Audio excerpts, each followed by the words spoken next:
താങ്കളല്ലാത്ത എല്ലാം മോശം എന്ന് പറഞ്ഞ് കിടക്കല്ലായിരുന്നു. എവിടെ പോയി നിൽക്കാനായത്? അതുകൊണ്ട് കേരള കോൺഗ്രസ് പിരിച്ചുവിടുക. ഒരു കേരള കോൺഗ്രസ് ആവശ്യമില്ല, മുഴുവൻ കേരള കോൺഗ്രസും പിരിച്ചുവിടണം. അവനൊക്കെ ഇഷ്ടമുള്ള പാർട്ടി പോട്ടെ, ജനം രക്ഷപ്പെടും. അതാണ് എൻ്റെ അഭിപ്രായം. ഈ കേരള കോൺഗ്രസ് പിരിച്ചുവിടാൻ ഞാൻ ഇപ്പോഴല്ല പറയുന്നത്, ഞാൻ ഒരു 3 കൊല്ലമായിട്ട് ഇത് പിരിച്ചുവിടുമെന്ന് പറഞ്ഞു കിടക്കുക. തന്നെ പിരിഞ്ഞു പോകില്ല, അടുത്ത ഇലക്ഷൻ കഴിഞ്ഞ് പിരിഞ്ഞു പൊക്കോളും. പിണറായി വിജയൻ്റെ അവതാരം പറ്റി ഇങ്ങനെ അടുതല്ലിയായിട്ട് നടന്നിട്ടാ 5 MLA-മാരുള്ളത്. മനസ്സിലായില്ലേ? ഒറ്റയ്ക്ക് 25 MLA-മാരുടെ പാർട്ടി ചെയ്ത് ആകെ 5 എണ്ണമുണ്ട്. പിന്നെ ഗണേശന് കഴിവുണ്ടോ അവിടെ ജയിക്കാം, ഇനിയാണ് ജയിക്കും, മിടുക്കനാവട്ടോ. പിന്നെ മറ്റേ ജേക്കബിന് മകനുണ്ട്, ആ ചെറുക്കനും മിടക്കമൊന്നുമില്ല, പയ്യനും അവനും ജയിക്കാനാണ് സാധ്യത. അങ്ങനെ 5ഉം 2 7. പക്ഷേ മാണിയുടെ ഈ 5 എണ്ണത്തിൽ എത്ര എണ്ണം ജയിക്കും? ഇനി ഇടുക്കി പൂഞ്ഞാറിയെ പോക്കാക്കിക്കോളാം, പേടിക്കണ്ട.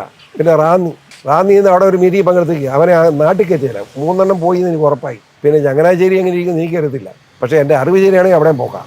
അപ്പം മാണി ഗ്രൂപ്പും തീരും. പിന്നെ ഏതാളെ ഇത് പേര് പറയാമെങ്കിൽ ഓരോന്ന് കിടക്കും, അതൊക്കെ തന്നെ തിരിഞ്ഞു പോക്കോളും. ഏറ്റവും നല്ലത് പിരിച്ചു വിടുക എന്നുള്ളതാണ്, എന്ന് ഒരു സംശയം വേണ്ട.